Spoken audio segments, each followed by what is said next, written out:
Why do I remember Cleveland more than New York? I know that question might sound ridiculous because New York was one of the places I had dreamt probably about since I was a kid, a 10-year-old, and LA too. I had imagined these places for years, literally a decade before I ever got there. And yet, when I think back to fall 2023, it was Ohio, Cleveland that I can almost feel. I remember the air, the light, the overall smell of fall.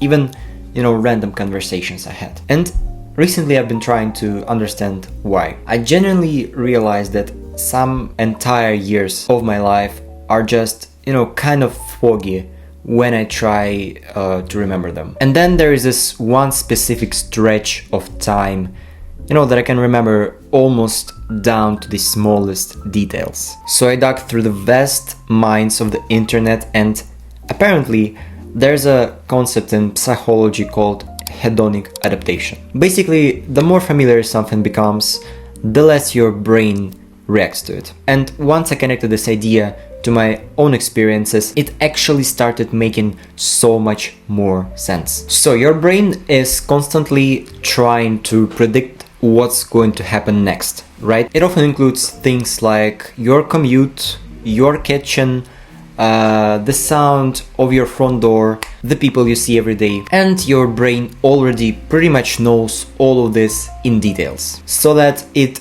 doesn't really need to pay attention anymore in day-to-day life. And I think about that whenever I remember fall 2023 in the United States. It was my first time in America, and this was just a huge deal for me back then.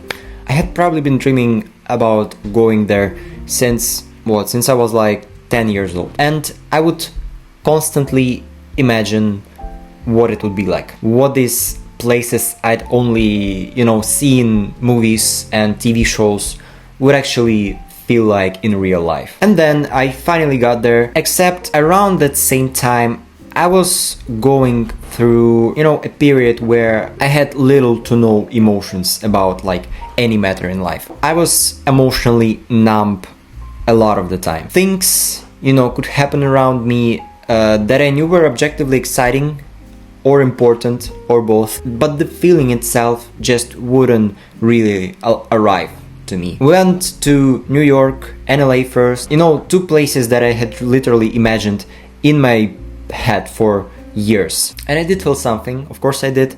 I knew how insane it was that I was actually there, right?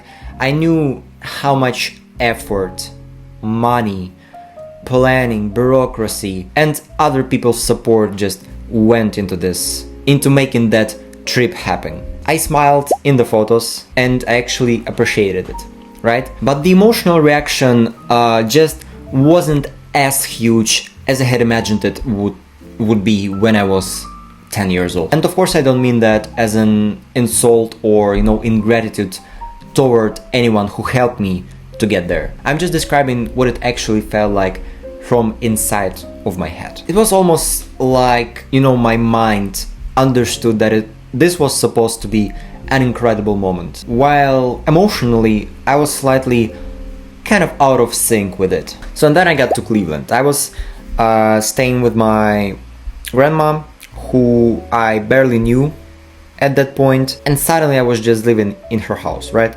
In this completely different, uncanny environment for me. Yeah, and there was, something about that place, about the environment, about the city that I still can't fully put into words. It was the beginning of fall.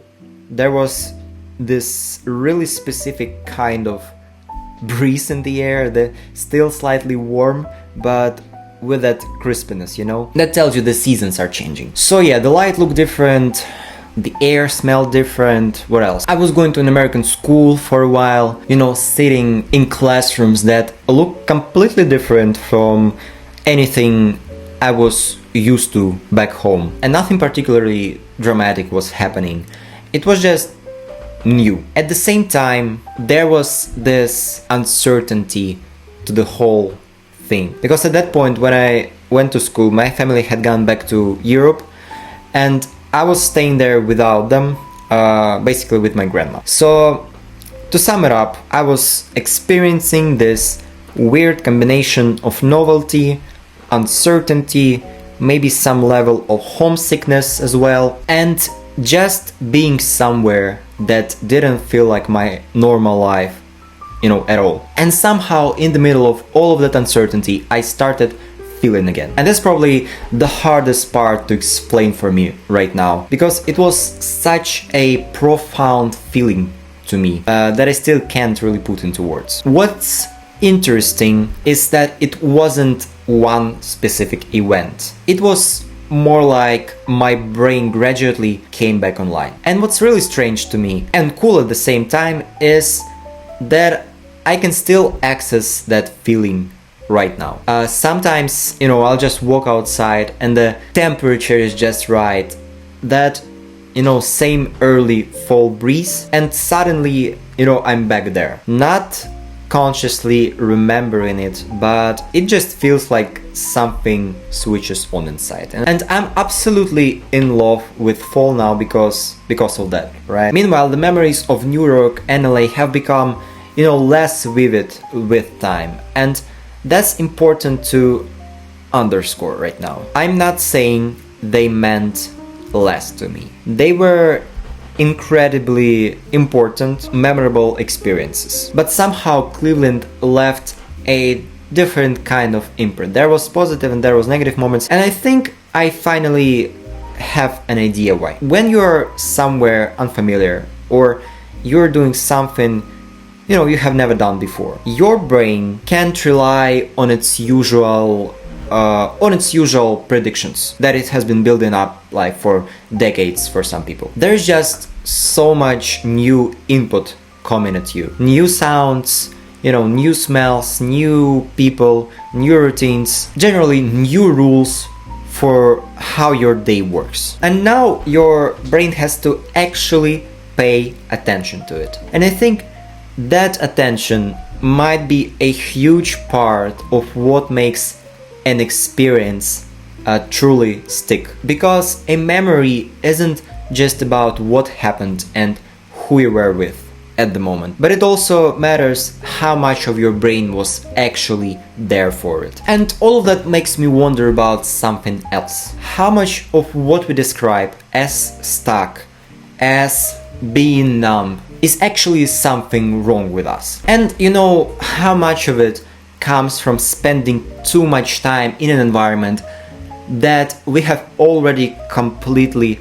figured out? Because if your brain is constantly predicting everything around you, maybe you can go through entire days without really registering them. That's how a lot of people probably living nowadays with social media, right? You wake up in the same room, you scroll, you take the same route, see the same people, do the same things, and nothing is necessarily wrong with any of it, okay?